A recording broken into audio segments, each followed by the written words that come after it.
नमस्कार दोस्तों। लक्ष्मीकांत के चैप्टर नंबर 82 तक हम पहुंच चुके हैं, जिसमें आज हम इलेक्टोरल रिफॉर्म्स के बारे में बात करेंगे। मैं आपसे ये गुजारिश करूंगा कि इस चैप्टर को कंप्लीट करने से पहले आप इससे पहले के जो दो चैप्टर हैं, चैप्टर नंबर 81 और 80, जिसमें मैंने इलेक्शंस के बारे में काफ़ी सारी बातचीत की है, उस चैप्टर को पहले आप ज़रूर देखें। फिर आप इस चैप्टर को पढ़ेंगे तो आपको चीज़ों का कॉन्टेक्स्ट समझ में आएगा। अब चूंकि ये चैप्टर दोस्तों बड़ा है, तो मैं इस चैप्टर को दो पार्ट्स में कवर करूंगा। इस पार्ट में हम जो भी इलेक्टोरल रिफॉर्म से रिलेटेड कमिटीज है उसके बारे में बात करेंगे। कुछ इलेक्टोरल रिफॉर्म्स के बारे में हम इस पार्ट में बात करेंगे, और जो बाकी इलेक्टोरल रिफॉर्म्स बच जाएंगे उसके बारे में हम दूसरे पार्ट में बात करेंगे। तो आई एम योर दोस्त Rahul Sharma and I welcome you all to Rahul Sharma education. देखिए, इलेक्टोरल रिफॉर्म्स के लिए कई सारी कमिटीज हमारे देश में बनाई गई है, और ये कमिटीज 1970s के डेकेड से ही आपको बनती हुई देखने को मिलती है। सबसे पहले आप देखेंगे जो इलेक्शन लॉज थे उसमें अमेंडमेंट्स पे एक जॉइंट पार्लियामेंट्री कमेटी बनती है 1971-72 में। इस कमेटी कुछ ये जो कमेटी है वो अपने कुछ रिकमेंडेशंस देती है। फिर 1974 में जो जयप्रकाश नारायण थे, उन्होंने जो टोटल रिवॉल्यूशन जब किया था, तो उस रिवॉल्यूशन के दौरान एक तारकुंडे कमेटी भी बनती है 1974 में, जो कि इलेक्शन के बारे में बात करती है।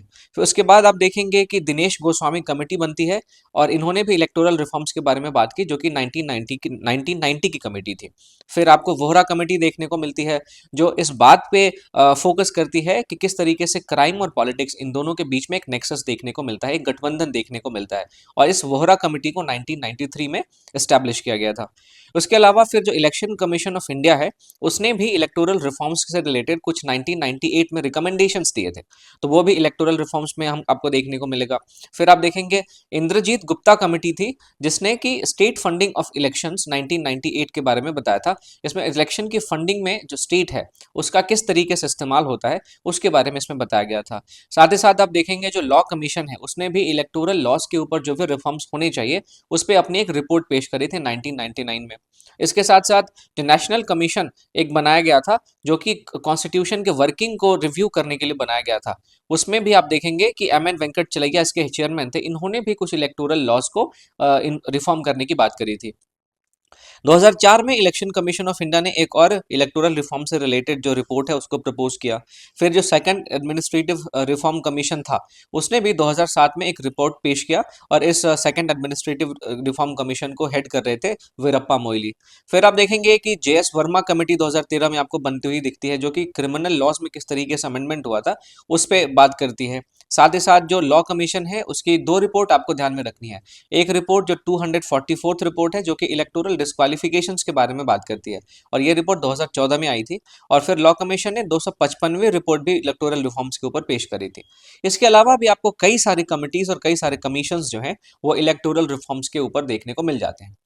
अब इन सारे कमिटीज और सारे कमीशंस ने कई सारे रिकमेंडेशंस दिए, कई सारे रिफॉर्म्स को इन्होंने सजेस्ट किया कि हमारे इलेक्टोरल सिस्टम में, हमारे इलेक्शन मशीनरी में और हमारे देश के इलेक्शन प्रोसेस में जो भी रिफॉर्म्स है उसको इंट्रोड्यूस किया जाए, उसमें सुधार किया जाए।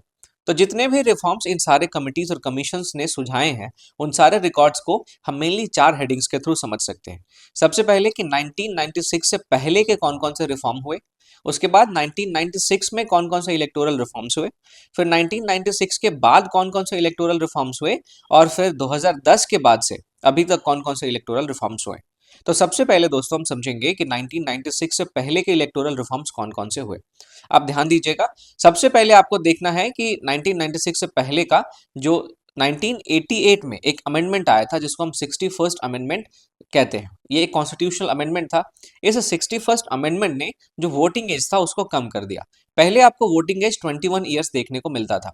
इस 21 ईयर्स को इस 61st कॉन्स्टिट्यूशनल अमेंडमेंट ने 18 ईयर्स कर दिया।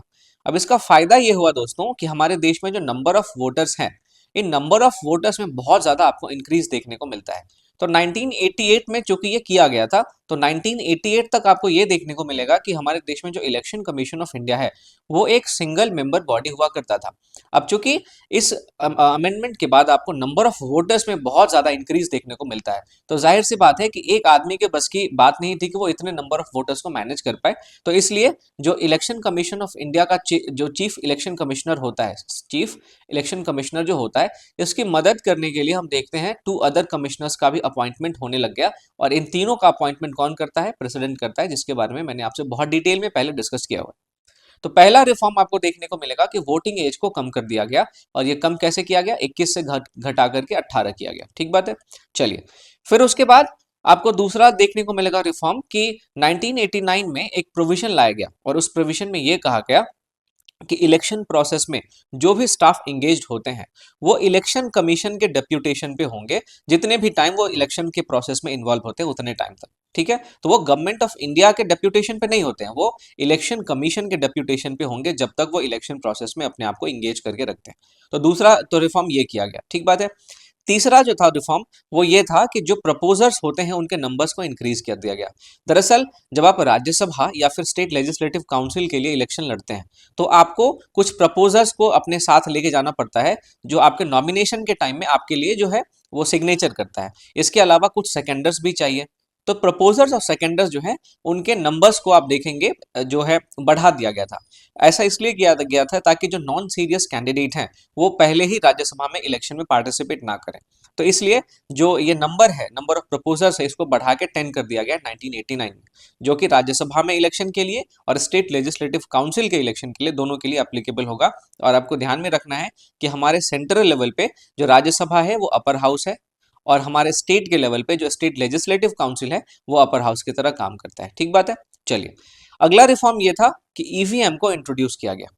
ठीक है, 1989 में एक प्रोविजन बनाया गया कि ईवीएम का हम यूज करेंगे। सबसे पहली बार आप देखेंगे 1998 में राजस्थान के कुछ सेलेक्टेड कॉन्स्टिट्यूएंसीज में ईवीएम का इस्तेमाल किया गया। फिर उसके बाद एमपी के कुछ सेलेक्टेड कॉन्स्टिट्यूएंसीज में ईवीएम का इस्तेमाल किया गया, और दिल्ली में भी इसका इस्तेमाल किया गया। लेकिन पहली बार आपको असेंबली इलेक्शन में देखने को मिलेगा 1999 में गोवा के असेंबली इलेक्शन में सबसे पहली बार ईवीएम का इस्तेमाल किया गया था। फिर बूथ कैप्चरिंग से रिलेटेड रिफॉर्म भी किए गए। इसमें यह प्रोविजन लाया गया कि अगर बूथ कैप्चरिंग होता है किसी भी इलेक्शन में, 1989 में ये प्रोविजन लाया गया था, और इसमें कहा गया कि अगर बूथ कैप्चरिंग होता है किसी भी इलेक्शन में तो फिर वो जो इलेक्शन है वो काउंटर, उस इलेक्शन के काउंटर मैंडिंग का जो प्रोविजन है वो ऐड किया गया। काउंटर मैंडिंग का मतलब उस कॉन्स्टिट्यूएंसी में जो इलेक्शन है वो उसको कैंसिल कर दिया जाएगा। इसके साथ साथ आप देखेंगे कि 1993 में जो इलेक्टर्स फोटो आइडेंटिटी कार्ड, जिसको हम एपिक नंबर कहते हैं, इस कार्ड को भी लाया गया एज अ रिफॉर्म। तो इसमें यह होगा कि जो इलेक्शन कमीशन है वो 1993 में उसने जो भी इम्पर्सनेशन है वोटर्स का, उनको रोकने के लिए इस एपिक कार्ड को लेके आए, जिसका फुल फॉर्म होता है इलेक्टर्स फोटो आइडेंटिटी कार्ड। आपको ध्यान में रखना है एपिक का फुल फॉर्म।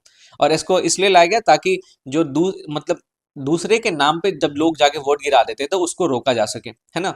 जो बूथ कैप्चर, जो फिर उसके अलावा आप देखेंगे जो वोटिंग है उसको रोकने के लिए जो एपिक नंबर को लाया गया था, एपिक कार्ड को लाया गया था। ठीक है, तो ये दोस्तों हमने देखा कि 1996 से पहले कौन कौन से इलेक्टोरल रिफॉर्म्स हमें अपने देश के अंदर देखने को मिले। अब आपको देखने को मिलेगा कि 1996 में कुछ बहुत ज्यादा इंपॉर्टेंट इलेक्टोरल रिफॉर्म्स भी हुए थे। तो क्या क्या है इसको समझते हैं। सबसे पहले दोस्तों आपको ये ध्यान में रखना है कि 1990 में एक नई कमेटी को फॉर्म किया गया इलेक्टोरल रिफॉर्म्स के लिए अंडर दिनेश गोस्वामी, जो कि उस समय के लॉ मिनिस्टर थे। अब इनके जो भी रिकमेंडेशंस थे, उनके कुछ रिकमेंडेशंस को 1996 में आप देखेंगे जो इनको इम्प्लीमेंट किया गया। तो कौन कौन से वो रिफॉर्म्स थे, एक एक करके हम इसको समझते हैं। सबसे पहला, listing of name of candidates. इसमें जो भी कैंडिडेट्स होते थे उनको 3 कैटेगरी में डिवाइड कर दिया गया। सबसे पहली कैटेगरी होती थी जो रिकॉग्नाइज्ड पॉलिटिकल पार्टी के कैंडिडेट हैं उनकी। दूसरी कैटेगरी होती थी जो रजिस्टर्ड पॉलिटिकल पार्टी के हैं लेकिन उनकी जो पार्टी है वो अनरिकॉग्नाइज्ड है, उनको अभी तक इलेक्शन कमीशन के द्वारा रिकॉग्नाइज नहीं किया गया है। तो registered but unrecognised political party के कैंडिडेट। और तीसरे जो कैंडिडेट होते थे वो इंडिपेंडेंट कैंडिडेट होते थे। तो अभी जो आप इंडिपेंडेंट कैंडिडेट का जो बात सुनते हैं, तो इस इंडिपेंडेंट कैंडिडेट का जो प्रोविजन है वो आप देखेंगे इसे 1996 के रिफॉर्म से लाया गया था। उसके बाद दूसरा जो रिफॉर्म था उसमें यह था कि disqualification for insulting the national honour act 1971। इस एक्ट के अंदर में कोई भी कैंडिडेट को इस बात के आधार पर डिस्क्वालीफाई किया जा सकता था, चाहे वो पार्लियामेंट का इलेक्शन लड़ रहा हो, चाहे वो स्टेट लेजिस्लेटिव असेंबली का इलेक्शन लड़ रहा हो, किसी भी इलेक्शन में उसको डिस्क्वालीफाई कर दिया जाएगा 6 साल के लिए अगर वो नेशनल फ्लैग को इंसल्ट करे, या फिर इंडिया के कॉन्स्टिट्यूशन को इंसल्ट करे, या फिर इस नेशनल ऑनर एक्ट में बहुत सारे ऐसे एक्ट्स दिए गए हैं जिस एक्ट को करने पे आपको जो है वो डिस्क्वालीफाई किया जा सकता है। तो दूसरा रिफॉर्म 1996 में ये किया गया। तीसरा रिफॉर्म आपको देखने को मिलेगा कि जो लिकर है, जो दारू है, उसके सेल पे प्रोहिबिशन लगाया गया पोलिंग एरियाज में। पहले क्या होता था कि पोलिंग एरियाज में जो दारू की दुकानें होती थी उन दारू की दुकानों से बहुत ज्यादा वोट खरीदने के लिए दारू का इस्तेमाल होता था। तो पोलिंग एरियाज के आसपास आप देखेंगे लिकर के सेल को रोक दिया गया है 1996 में। साथ ही साथ जब कैंडिडेट का डेथ हो जाता है तो इसमें भी एक रिफॉर्म ला गया। पहले होता यह था कि कैंडिडेट के डेथ होने के बाद जो इलेक्शन है वो उसका काउंटर मैंडिंग हो जाता था, मतलब कि वो इलेक्शन है वो दोबारा से करवाया जाता था। अब ये प्रोविजन है कि जो इलेक्शन है वो उसको जो इलेक्शन है वो किसी भी कैंडिडेट के डेथ पे जो है वो आप देखेंगे काउंटर मैंडेट नहीं होगा। इसका मतलब ये है कि अगर कोई इलेक्शन रिकॉग्नाइज पॉलिटिकल पार्टी का है और उस कैंडिडेट की डेथ हो जाती है तो उस पार्टी को, जिस पार्टी से वो कैंडिडेट था, उसको 7 दिन का टाइम दिया जाएगा कि वो दूसरे कैंडिडेट को प्रपोज करे। तो अब उस इलेक्शन को रद्द नहीं किया जाता है, पहले रद्द करने का प्रोविजन था। ठीक है, तो ये एक रिफॉर्म था। फिर उसके बाद आप देखेंगे जो बाई इलेक्शन होता है उस पर भी टाइम लिमिट लगाया गया था 1996 के रिफॉर्म्स की मदद से। इसमें यह कहा गया कि किसी भी हाउस में, चाहे वो पार्लियामेंट हो चाहे वो स्टेट लेजिस्लेचर हो, अगर कोई भी वैकेंसी होती है तो उस वैकेंसी को 6 महीने के अंदर बाई इलेक्शन के थ्रू भर दिया जाएगा। लेकिन यहाँ पे दो एक्सेप्शंस थे। सबसे पहला एक्सेप्शन ये था कि अगर किसी हाउस में कोई भी वैकेंसी खाली हुई है और उस वैकेंसी का और जिस उस हाउस का जो टर्म है वो अगर 1 साल से कम बचा है, जिस भी मेंबर को, मान लीजिए किसी मेंबर की वजह से कोई भी वैकेंसी हुई, तो अगर उस मेंबर का जो टर्म है वो 1 साल से कम बचा हुआ है तो फिर दोबारा इलेक्शन नहीं होगा। ठीक बात है, बाई इलेक्शन नहीं होगा। और दूसरा एक्सेप्शन ये है कि अगर इलेक्शन कमीशन ये सर्टिफाई कर देता है सेंट्रल गवर्नमेंट के साथ मिलके कि अभी उस पीरियड के अंदर, यानी कि जो 6 महीने का पीरियड है, जो 6 मंथ का पीरियड है, इस पीरियड के अंदर अभी इलेक्शन को कंडक्ट करवाना बहुत ज्यादा डिफिकल्ट है, तो इन दो एक्सेप्शंस में आप देखेंगे जो बाई इलेक्शन है वो 6 महीने के अंदर नहीं हो पाते। ठीक बात है। चलिए, अगला जो 1996 का रिफॉर्म था वो पोलिंग डे पे जो भी एम्प्लॉइज होते हैं उसको, उनको हॉलीडे जो मिलता है उससे रिलेटेड था। तो इसमें यह कहा गया कि जितने भी रजिस्टर्ड वोटर हैं, जो भी किसी ना किसी गवर्नमेंट में एम्प्लॉयड है, वो पोलिंग डे के दिन हॉलीडे के लिए इंटाइटल्ड है, यानी उनको जब भी, जिस दिन वोटिंग होगी उस दिन उनको छुट्टी मिलेगी। लेकिन ये उन सारे वोटर के लिए नहीं है, उन सारे वोटर के लिए एप्लीकेबल नहीं है जिनके अब्सेंस से कोई सब्सटेंशियल लॉस हो सकता है या कोई भी खतरा हो सकता है। तो यानी कि यहाँ पे दो तरीके के आपको वोटर देखने को मिलेंगे। एक ऐसे वोटर जो गवर्नमेंट के एम्प्लॉय हैं, लेकिन अगर ये छुट्टी लेते हैं तो फिर इनसे कोई खतरा नहीं होगा, अगर ये छुट्टी लेते हैं तो कोई भी सब्सटेंशियल लॉस नहीं होगा। वहीं दूसरे तरीके के वोटर ऐसे वोटर हैं जिनके ऑप्शन से कुछ डेंजर हो सकता है, जिनके ऑप्शन से कुछ सब्सटेंशियल लॉस हो सकता है। तो ऐसे वोटर जिनसे लॉस हो सकता है, जिनसे डेंजर हो सकता है, उनको छुट्टी नहीं मिलेगी। लेकिन बाकी जो वोटर्स हैं उनको पोलिंग डे के ऊपर हॉलीडे जो है वो मिलना ही चाहिए, मिलेगा। ठीक है, तो चलिए ये एक रिफॉर्म था। फिर अगला रिफॉर्म आप देखेंगे कि 1996 में जो भी कैंडिडेट होता है उसको मैक्सिमम 2 कॉन्स्टिट्यूएंसी से लड़ने के लिए रेस्ट्रिक्ट कर दिया गया। इसमें यह कहा गया कि कोई भी कैंडिडेट 2 से ज्यादा कॉन्स्टिट्यूएंसी से इलेक्शन में कॉन्टेस्ट नहीं कर सकता है, किसी जनरल इलेक्शन में कॉन्टेस्ट नहीं कर सकता है, या फिर बाई इलेक्शंस में भी वो कॉन्टेस्ट नहीं कर सकता है। अब it is also applicable for elections to Rajya Sabha and legislative councils, ये भी आपको ध्यान में रखना है।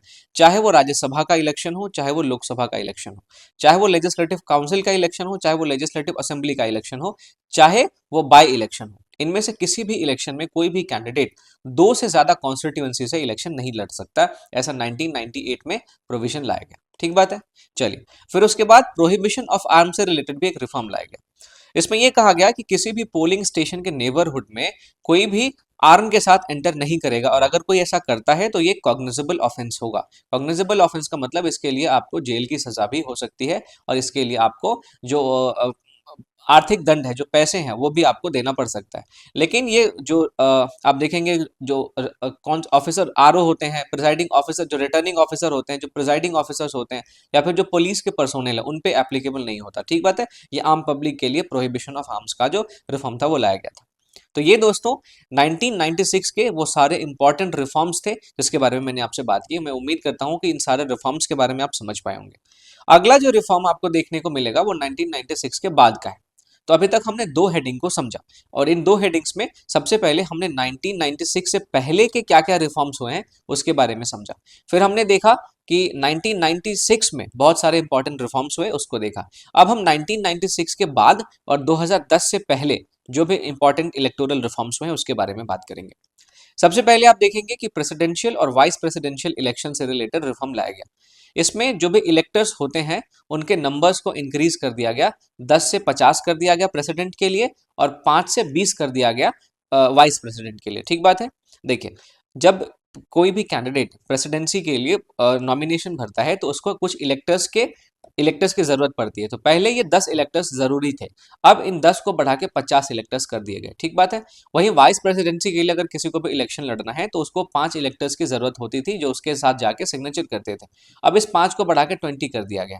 ऐसा इसलिए किया गया ताकि जो भी नॉन सीरियस कैंडिडेट हैं वो इसमें पार्टिसिपेट करने से बचे, क्योंकि हमारे देश में इलेक्शन एक बहुत ही ज्यादा कॉम्प्लेक्स, बहुत ही ज्यादा टाइम टेकिंग और बहुत ही ज्यादा आप देखेंगे कि हमारे देश में लोगों का इन्वॉल्वमेंट वाला प्रोसेस है। तो जब इलेक्शन होता है तो कई सारे हमारे देश में जो प्रोडक्टिव एक्टिविटीज हैं वो सारी रुक जाती हैं। तो इसीलिए जो नॉन सीरियस कैंडिडेट्स हैं उनको पहले ही बाहर करने के लिए ये सारे प्रोविजंस जो हैं वो लाए गए हैं, ये सारे रिफॉर्म्स जो हैं वो लाए गए हैं। तो पहला तो ये हो गया कि जो नंबर ऑफ इलेक्टर्स थे उनको बढ़ा दिया गया। उसके बाद प्रेसिडेंशियल इलेक्शन और नॉन जो वाइस प्रेसिडेंशियल इलेक्शन होता है उसमें आपको कुछ सिक्योरिटी डिपॉजिट देना पड़ता है। उसमें पहले ये जो पैसा था वो 2500 था। अब इस 2500 रुपीज को 15,000 रुपीज में बढ़ा दिया गया। तो पहले सिक्योरिटी डिपॉजिट के तौर पे जहां 2500 देना पड़ता था वहीं इस रिफॉर्म के बाद 15,000 देना पड़ता है। तो पहला तो 1996 के बाद का जो रिफॉर्म था वो ये था। उसके बाद आप देखेंगे इलेक्शन ड्यूटी के लिए जो भी स्टाफ होते हैं उनके रिक्वेजिशन से रिलेटेड दूसरा रिफॉर्म लाया गया। रिक्वेजिशन का मतलब इलेक्शन ड्यूटी के लिए जो भी स्टाफ होते हैं उनको छोड़ के ऐसे बुलाया नहीं जा सकता। फिर उसके बाद आप देखेंगे जो पोस्टल बैलेट से वोटिंग होती है उससे रिलेटेड कुछ रिफॉर्म लाए गए। ये जो प्रोविजन है कि कुछ हमारे देश के ऐसे क्लासेस हैं, ये क्लासेस पोस्टल बैलेट के थ्रू वोटिंग कर सकते हैं, ऐसा जो प्रोविजन है वो 1999 में लाया गया। अब ये कौन कौन से क्लासेस होंगे इसको नोटिफाई करने की पावर इलेक्शन कमीशन के पास होगी, आपको ध्यान में रखना है। फिर उसके बाद आप देखेंगे प्रॉक्सी के थ्रू जो वोट करने की फैसिलिटी है उसको भी लाया गया। इस फैसिलिटी में ये प्रोवाइड किया गया कि जो आर्म्ड फोर्सेस के मेंबर्स हैं और या फिर जो किसी भी फोर्स के मेंबर्स हैं वो अपने प्रॉक्सी के थ्रू अपने वोट को जो है वो डाल सकते हैं। ऐसा प्रोविजन 2003 में लाया गया। इसके साथ साथ आप देखेंगे कि जो भी कैंडिडेट हैं उनको जो भी क्रिमिनल एंटीसीडेंट्स उनके खिलाफ हैं उसके बारे में डिक्लेयर करना पड़ेगा अपने नॉमिनेशन में। जो भी उनके एसेट्स हैं उनके बारे में बताना पड़ेगा, उनका एजुकेशनल क्वालिफिकेशन क्या है, इन सारी बातों को अपने नॉमिनेशन के टाइम पे उनको बताना पड़ेगा। और अगर कोई भी अपने इस सारे इंफॉर्मेशन को फर्निश करने की कोशिश करता है, कोई भी अपने इंफॉर्मेशन को गलत तरीके से पेश करने की कोशिश करता है तो ये एक इलेक्टोरल ऑफेंस माना जाएगा और हो सकता है उस कैंडिडेट को इलेक्शन से डिस्क्वालीफाई कर दिया जाए। ठीक बात है। तो अगला जो फिर रिफॉर्म आपको देखने को मिलेगा वो ये देखने को मिलेगा कि जो राज्यसभा का इलेक्शन होता है उसमें कुछ चेंजेस लाए गए।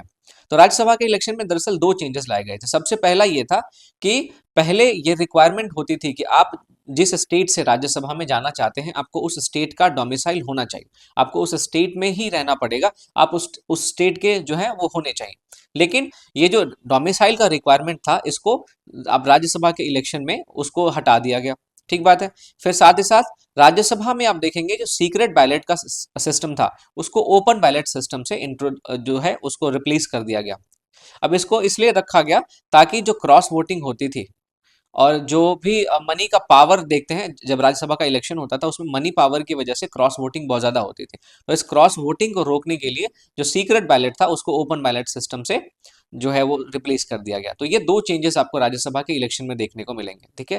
पहला क्या था कि पहले आपको अगर आप बिहार राज्य से किसी राज्यसभा में जाना चाहते हैं तो आपको बिहार राज्य का आपका डोमिसाइल होना चाहिए, लेकिन इस प्रोविजन को जो है वो रिमूव कर दिया गया। अब आप किसी भी स्टेट के हैं तो आप किसी भी स्टेट से अब जो है वो राज्यसभा में जा सकते हैं। ठीक है। और दूसरा मैंने आपको बताया कि सीक्रेट बैलेट को ओपन बैलेट सिस्टम से रिप्लेस कर दिया गया।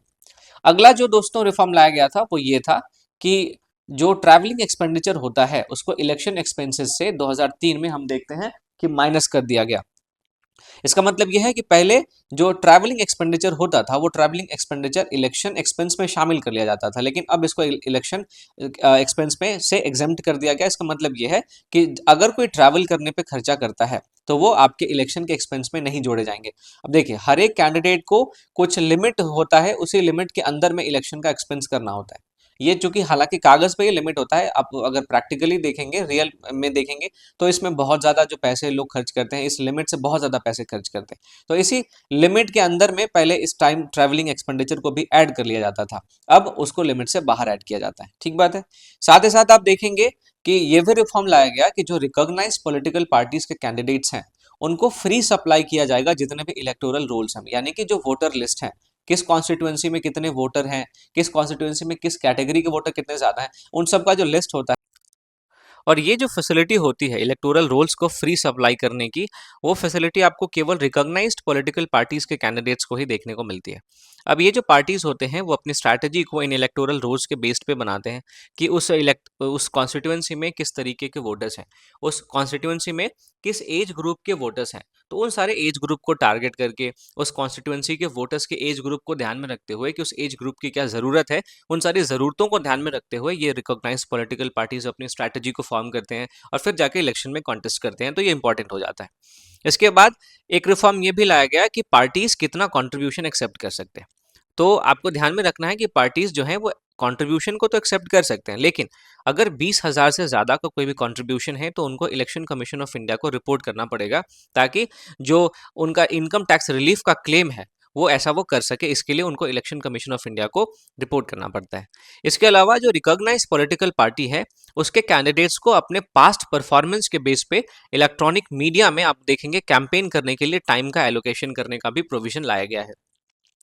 इसके साथ साथ आप देखेंगे जो ईवीएम होते हैं, इलेक्ट्रॉनिक वोटिंग मशीन, उसमें ब्रेल साइनेज फीचर को भी इंट्रोड्यूस किया गया, ताकि ऐसे लोग जिन जो अच्छे से देख नहीं पाते लेकिन उनको अगर वोट करना है तो फिर उनके लिए जो ब्रेल साइनेज फीचर होता है ईवीएम में, उसको इंट्रोड्यूस किया गया।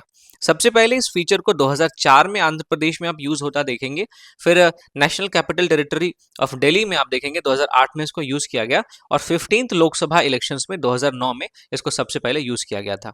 तो इस तरीके से दोस्तों इस पार्ट में हमने 1996 से पहले कौन कौन से इलेक्टोरल रिफॉर्म हुए, 1996 में कौन कौन से इलेक्टोरल रिफॉर्म हुए, और फिर 1996 के बाद कौन कौन से इलेक्टोरल रिफॉर्म हुए, इस तीन चीजों को हमने समझा। इससे बाकी की चीजें हम अगले चैप्टर में समझेंगे। तो आपसे अगले चैप्टर में मिलता हूं मैं।